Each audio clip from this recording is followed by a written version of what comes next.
Welcome back to another Tune In Trojans broadcast. I'm your host, Madi Kaplan. We're going to be talking with the football team and the volleyball team this week about some great matchups and some things that they're looking forward to in kind of their postseason gameplay. Right away, we're going to kick it off with some great clips from our football team playing against Mayville State this past Saturday. So let's check out some of these clips. In 2022. Salmon setting up the screen. It's tipped by Cody Brown. It's intercepted. Brown rumbling. And he spun down at the 30-yard line. What a play by Cody Brown. Phenomenal ever. Junkers fires. He's got a man. And the pass is complete inside the 25 and just shy of the 20. A big catch from Amari. Junkers face the pitch. Rolling right, he fires for the end zone, and the pass is complete for a Dakota State touchdown. They lost by 7. They were driving with 3 minutes left to try to tie the game. Junker's in trouble. Rolls, fires, and the pass is, let's see, the adjudication. It's a catch on the far side, inside the 30. On this drive for Mayville State. Dakota State scores touchdowns, just 52% inside the red zone, but they get one here. Ortman runs it in from 6 yards out. And Dakota State is an extra point away from tying this game here in Mayville. Jungers, fade route. Hybertson adjusts. And he did! He made the catch with one hand! For a Dakota State touchdown. Wow! Mayville might be bringing it.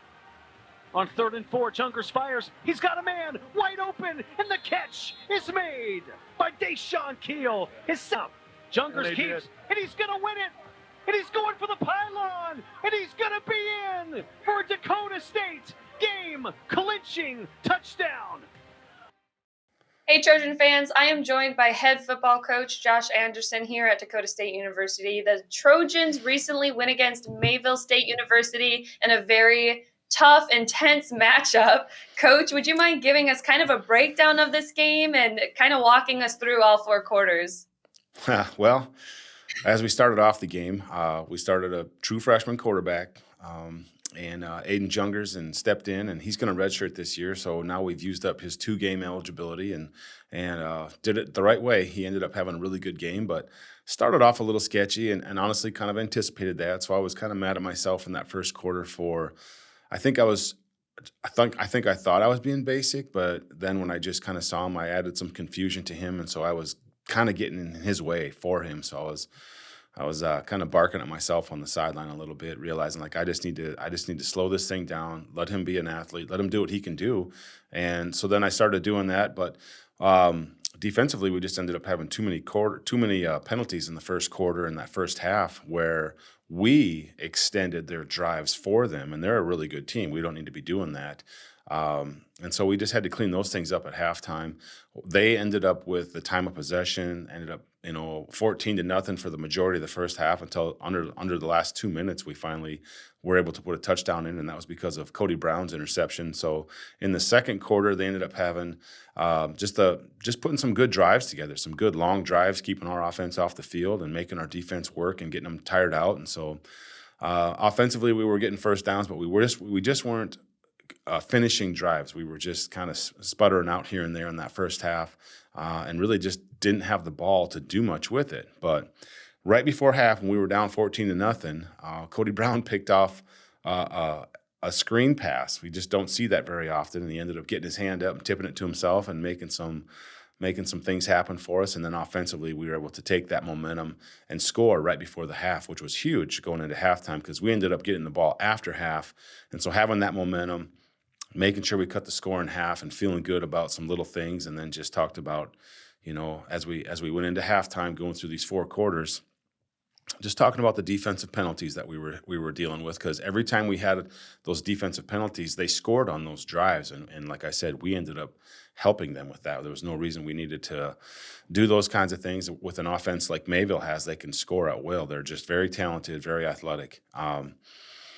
And then so offensively, we came out to start the second half and ended up putting together a 14 or 15 play drive and marching down the field and scoring and tying it up and feeling pretty good. Like, all right, we can do some things if we have the ball and we can just get some first downs going and maybe hit a big play here and there and score some points. But then they came back and it was the start of the third quarter. It was tied 14-14, and then they ended up with 10 unanswered points and put us down 24-14. And ended up hitting a big play right after we scored, so they went up by a touchdown, and then they were put together another good drive, and our defense was able to hold strong rather than letting them in the end zone, held them to a field goal, which was big, especially after a long drive that Mayville put together. And so being down 24-14, it was looking kind of grim late in the third quarter there as we start in the fourth quarter, but then we're able to in the fourth quarter, just really capitalize on some field position, capitalize on an injury to their starting quarterback. I definitely understand the frustration there. We were on our fourth quarterback of the season, and so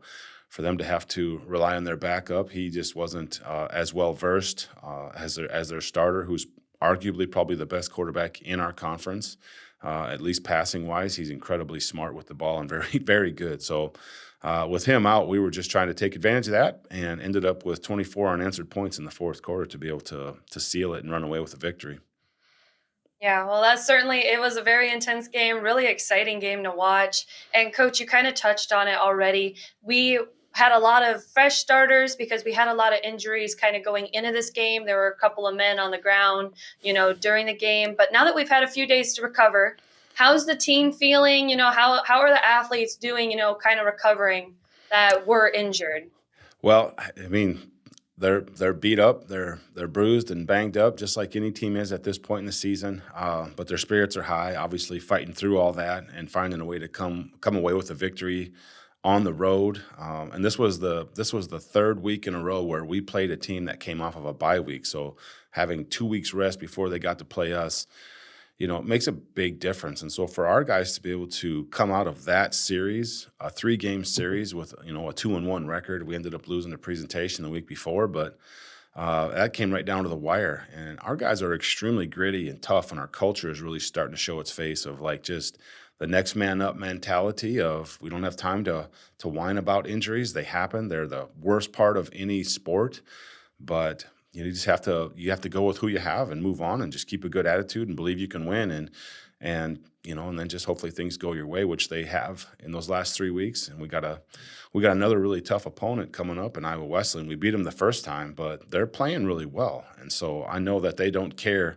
that they lost the first time, and I'm sure that they want to have another crack at us. And so now we got to go on the road to their place. And again, we have enough injuries in a lot of situations where even when guys do come back off these injuries, they're not going to be 100%, but we'll have to just do the best we can with what we got and just keep plugging along and see if we can't find a way to, win the next game, and then we'll worry about the next one after that. But right now we just got to get through this week and see if we can't get things figured out.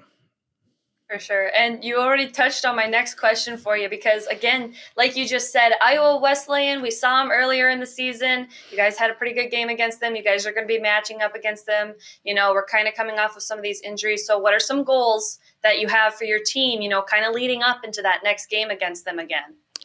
We've had the best success as a team when we control the clock, but also more importantly, just the turnovers. When we don't turn the ball over, we have won the game. And those games that we ended up putting the ball on the ground or throwing interceptions, we've lost. All 4 losses were due to just an excessive amount of turnovers and in key situations. I really can't think of a good time to have a turnover, but every time we did, it ended up being disastrous for us, and we just weren't able to recover fully. And those are the biggest things, controlling the clock. So basically our defense, getting as many 3-and-outs as they can with their offense, getting off the field. And then offensively, we need to control the ball, get some first downs, and end every series with a kick, whether, a field goal, PAT are the best because that means you're scoring points. But even if it's a punt, we got a really good punter and a good special teams unit out there. And so if we can flip the field and give our defense good field position, but in the meantime, offensively, just not turning the ball over and controlling the clock, those are our best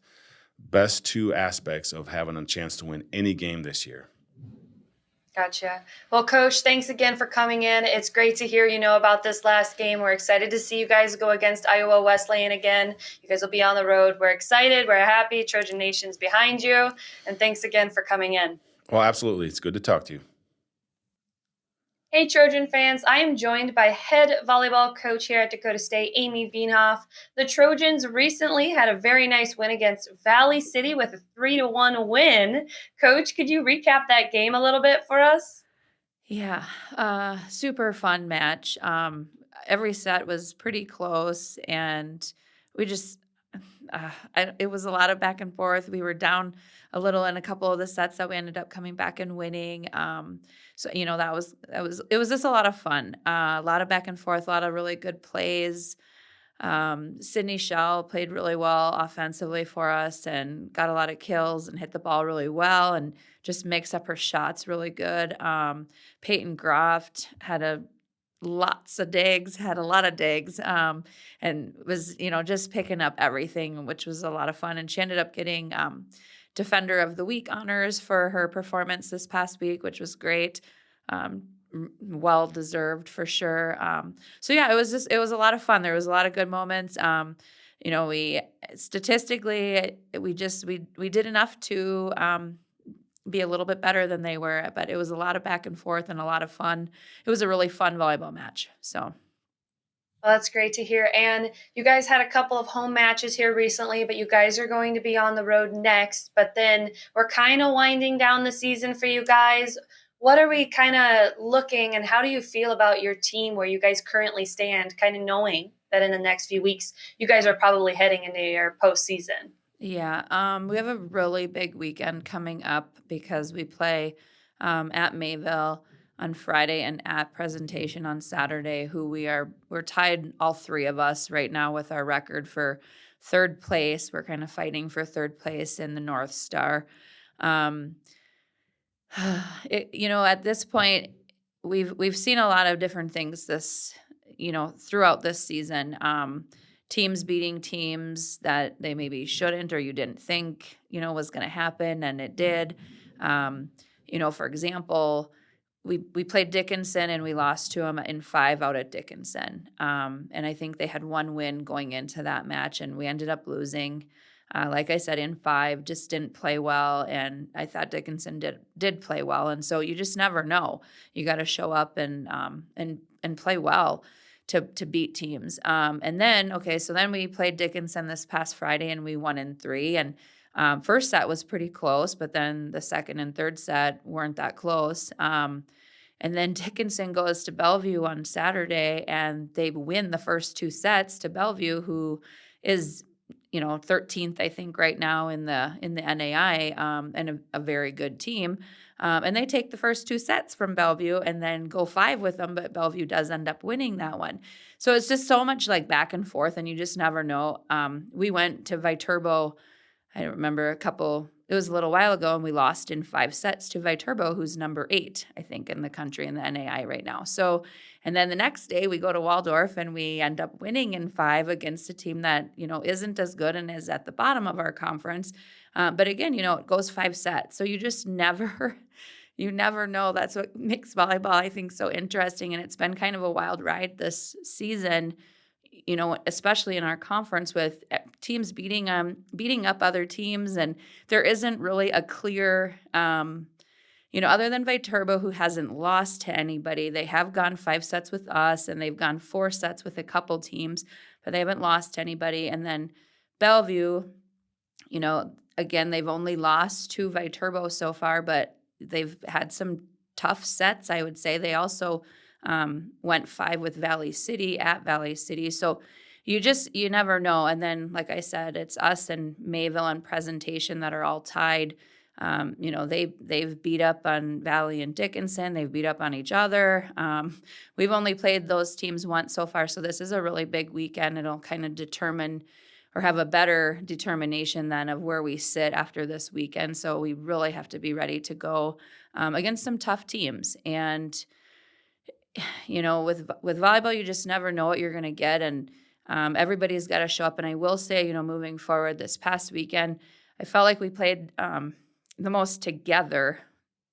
I feel like we were the best team that we've been so far this season, which is great going into these important matches this weekend. This is kind of where we want to be, playing our best and kind of coming together and putting it together and playing well together. I think is going to be really important for us moving forward. For sure. Well, that's really exciting, Coach. And then now let's talk a little bit about some challenges that you may see. I know we kind of just talked a little bit about the breakdown of the unknown of the 5-set matches that you guys could have coming up, but let's talk about some challenges that you think your team wants to overcome, in these next few weeks before the NSAA tournament for you guys. Sure. I think, the biggest thing, and I've been kind of preaching it all season so far, is just consistency and, trying to have the same team show up and not just show up, in one set and then disappear in the second set, but to show up in every single set, in every single point throughout the entire point. Because, there's moments during points where during the rally, there's some really, really good things, but then there's other things where it's like, what are we doing? That's a mistake we shouldn't be making anymore. And it's lack of focus, maybe lack of work. And so just being consistent with our work ethic and, being consistent with our focus and having that intensity to play to the level that we're capable of is, probably the biggest thing is just being consistent with all of that, because we're a good team, but we got to show up every single day. And like I said, not just every single day, but every single set, every single point, and throughout the entire point is key. So. For sure. And now, Coach, kind of to end our interview a little bit today, let's talk about this NSAA tournament. Let's talk about, where you guys kind of want to be leading into that postseason, kind of finals for you guys. Yeah. I don't know if it's quite possible for us to move up into anything higher than third place, just because we've had as many losses as we have, and Viterbo and Bellevue have not. So, I think we need to fight for third place. 1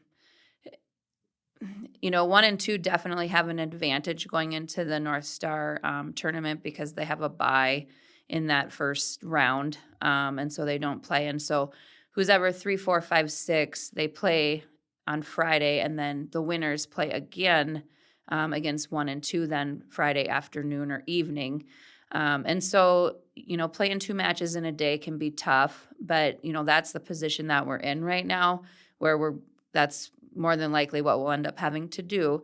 So we just need to kind of prepare physically, mentally for that, but again, you got to get through the first match. We got to win these next few games, what we have left in our conference, to even make sure that we make it, because only the top 6 make it. 7 and 8 don't get to go play. And we should be there. We are a team that, we're a good team. We were receiving votes. Like, we're a good team. We should be there. So we got to play. We got to play hard. We got to win, and put ourselves in the best position possible. Whether we play 4, 5, or 6, I don't know if it really matters, Maddie, because things can go back and forth. You just, at this point, it doesn't matter who you're playing. You just have to show up and be ready to go and compete with whoever. And that you can. Even if I don't know if it's better to see Bellevue or Viterbo. I really don't. I know we're capable of playing with both of them. So it doesn't matter. It's just, getting ready to play on our side of the net. Yes, for sure. Well, we'll all be cheering you on here at Trojan Nation. We're excited to see your team compete. You guys have definitely packed the field house a lot this year. So we're always excited to have you guys in the field house and whatnot. And Coach, thanks again for coming in today, giving us a great breakdown. We love to hear about your team and how you guys are doing. And we'll be excited to hear how you guys play this weekend. Yes. Thanks, Maddie. I appreciate it.